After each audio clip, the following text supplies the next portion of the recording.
We're going to talk about dog food.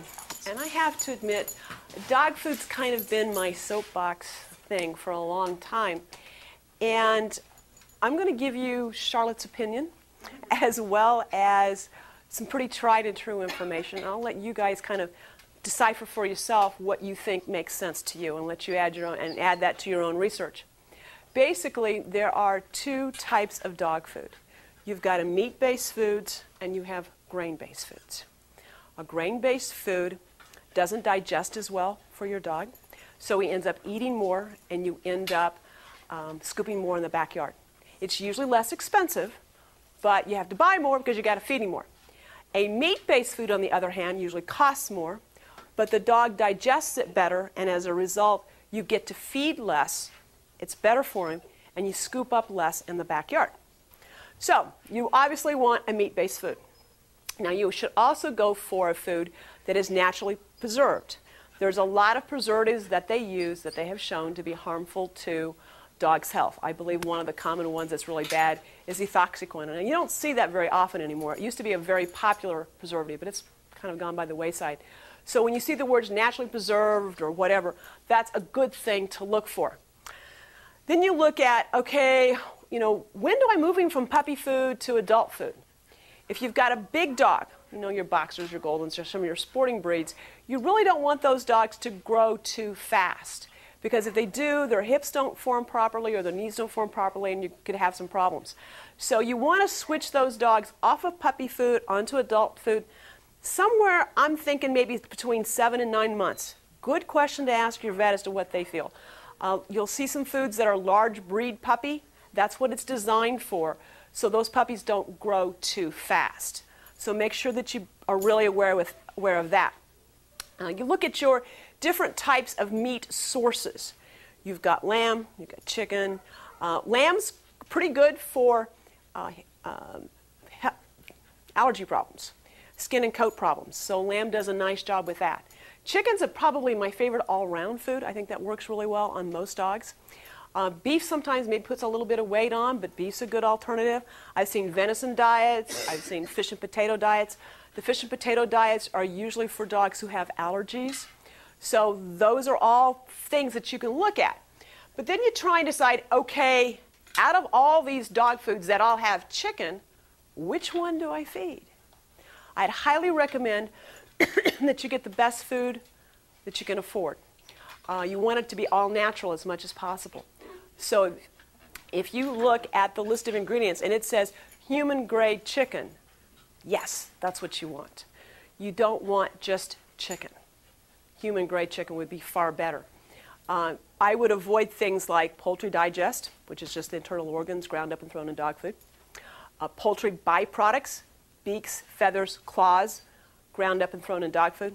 I had a friend one time who pulled out a chicken claw out of her dog food. All right, remember that dogs are carnivores. They are meat eaters.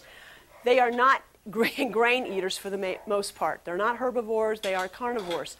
So that's why you really want to do the meat-based thing. All right, now that's the pretty standard tried and true information. Now we're going to get into Charlotte's theories. I'm not a vet. I'm a school teacher. I've been training dogs for 20, 25 years, and I've seen a lot of stuff and I've had a lot of dogs. So I'm going to kind of give you the background on why I feel the way I do about dog food. Years and years ago, I had like 5 dogs. And as those dogs got older, I started noticing a lot of unusual symptoms.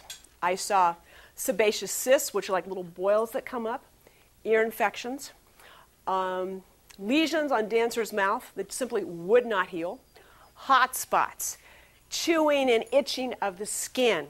Another dog had cancer. And about the time that all this is happening, I was exploring some Eastern medicine for myself, and I had found it to be very helpful. All kinds of different alternative medicines were working very well for me, and I was doing a lot of reading. So I'm like, well, if it works for me, maybe it'll work for my dogs. And in the book that I was reading, it said that those kinds of symptoms were symptoms of too much heat in the dog's body. And I thought, that's interesting. I'd already noticed that my dog's ear infections would come and go according to what food I was feeding. And I thought that was interesting. I kept thinking, well, when you have yeast infections, that relates to food, so maybe there's a connection here. So I got a hold of a veterinarian in Jefferson City and said, hey, what do you think about this, Sherry? Does this make sense? Because I knew she did a lot of alternative work. And she says, oh yeah, there is a correlation. And I said, all right, this is what's happening with my dogs. Can you help them? And she said, sure, bring them down. So I loaded up all 5 dogs, went to Jefferson City, and I said, is this a symptom of too much heat in their bodies? And she said, yes, it is. Can you fix it? Sure. So with using acupuncture, she was able to move all the heat through their bodies and out. And as a result, every symptom went away, except for the dog that had cancer. She still died. But no more ear infections, no more sebaceous cysts. The lesions that nobody could heal with all kinds of rounds of antibiotics went away. No more hot spots, and no more itching and scratching. Now, about every 6 weeks, if I didn't get in to get the needles done, one of the dogs would start chewing on themselves. And sure enough, wherever that chewing spot was always on a meridian that needed to be needled. It was hot. It needed to have the energy move through it. And I'm like, yes, this is good. I'm liking it. Was I liking the 3-hour drive? No. So I'm talking to Sherry going, now, all right, we know we got too much heat in the dog's body. Where is it coming from? And she said, commercial dog food. And I said, and what's my alternative? And she said, make your own dog food. And I went, I've got 5 dogs and a life. I don't think so. What are my alternatives next on the line? And she said, get the healthiest dog food that you can. It's not processed very much, any more than it has to be. And add some vegetables to it. You know, vegetables like carrots and green beans and broccoli. And, you know, you have to kind of do a little, you got to do some research. Before you just start throwing stuff on your dog's food, you need to do a little research and read and find out what's good, what's bad, etc. And I started doing that, and lo and behold, it worked. And those visits to the vet became a little less often. And I'd still have to go maybe 3 or 4 times a year, but it made a tremendous difference in my dogs. So over the years, what I've come to realize, or at least what I think is going on, is that when you cook a food, you put heat energy into it. When you eat that food, the heat energy is released into your body. So if you think about us as humans, in the wintertime, what do we like? We like chili. We like roast. We like stuff that's been cooked a long time that has a lot of heat energy in it because it keeps us warmer. In the summertime, we're doing ice cream. We're doing salads. We're hitting all the light, cool foods that cool our bodies off. All right? That keeps us balanced. What do we do to our dogs? We give them hot, over-processed dog food 365 days a year, and eventually, for some dogs it may be as young as 2, other dogs it may be 8 or 10, they're coming up with itching, scratchings, allergies, all these symptoms of too much heat oozing out of their bodies, and I think it's a direct result of what food they're eating. Now, I think what's happening is when a dog food company is making dog food, they probably are cooking that food quite a while at a pretty decent temperature so that it absorbs, so that it has a good shelf life, so it doesn't spoil. And it's putting a lot of heat energy into the dog food. They eat it, it's released into the dog's body, and there you go. So what I did about 3 years ago is I took my one Akita that has a lot of hip problems, that he was just getting too much heat in his body, even with good dog food. It just wasn't happening. So I decided to start making my own dog food. And I bought a book that had a good recipe in it. The authors looked like they were sound people, knew what they were talking about. And I started making food for him. And lo and behold, about 2 months later, she'd check him out, no heat in his body. Amazing difference. This dog, by rights, should not be even walking, and he is. The vets look at his knees and his hips, and they're like, he's horrid. But because of the good dog food, because of the needles, because of the supplement, he energetically, he is so strong, he's already lived 2 years past what he should have lived. It's made a huge difference. Talked my boyfriend into letting me put his dogs on the same diet, his hunting dogs. Lo and behold, amazing differences. Coats got shinier, their attitudes got better. The dog's health overall just greatly improved. Now, what I've come to find out is I don't like cooking dog food. It takes a long time. I use a raw diet now where I get on the internet. One of the products that I've used and liked is called Urban Wolf. And that so far has been the easiest thing that I have found. And it is a powder that you mix with water, some flaxseed oil, and some sunflower oil with hamburger, raw hamburger. Stir it up really good. Feed them what you're supposed to feed them. And there's your dog food. And there's no grains in it. It's totally raw meat. Now, you cannot just go to the store, get some raw hamburger, and pop it down in front of your dog. That is not nutritionally complete.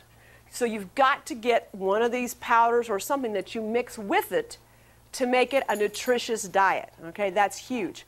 There's also some frozen dog food products out on the market that you can get. Prairie, I think, makes one that I've seen that you can actually get here in town. And if you get on the internet and start looking, you will find all different kinds of frozen dog foods that you can order in, thaw them out, feed them. You can make it if you want. What I've found so far is this has been the best that I've seen so far. And it's made a huge difference in our dogs. It's just tremendous. Now, I'm sure you've got questions about this. Well, I have one, and then I have one in response to that. Okay. What you were saying.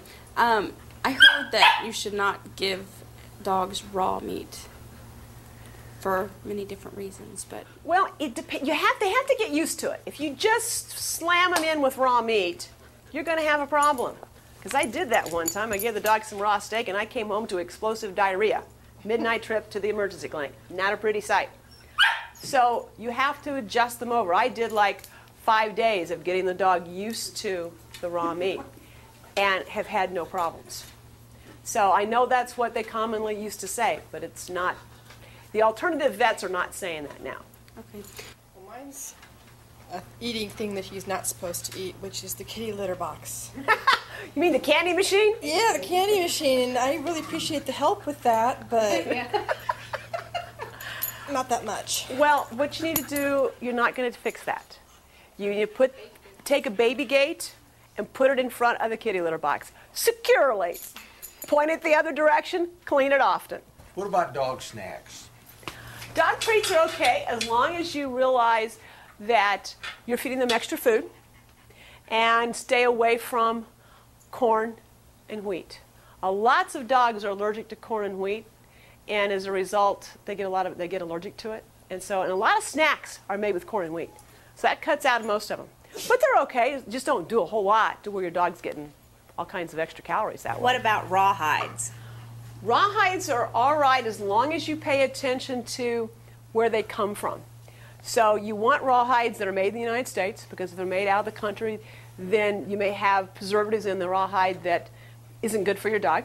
And also you want ones that come apart in little bitty pieces, because if you get the ones that come apart in globs, you could get a blockage going in their stomach. So those little twisty ones, that when they get wet, they turn into little leather soppy rectangles. Don't do those. But if they can chew off little pieces of it, they're fine. I see the pig ears in the store all the time. Are they any good for them? Pig ears are okay if they eat them slowly, but they're pretty fat. I mean, this is a good example of a pig ear. If they eat this whole thing and they're a really small dog and they don't metabolize it very well, it can cause problems. I had a dog that spent like 3 days in the vet clinic from eating a pig ear all at once. So if it's a big dog and they chew on little bits of it, fine. But if it's a really kind of a small dog and they're going to down that baby, I wouldn't do it. I'd be real careful about that.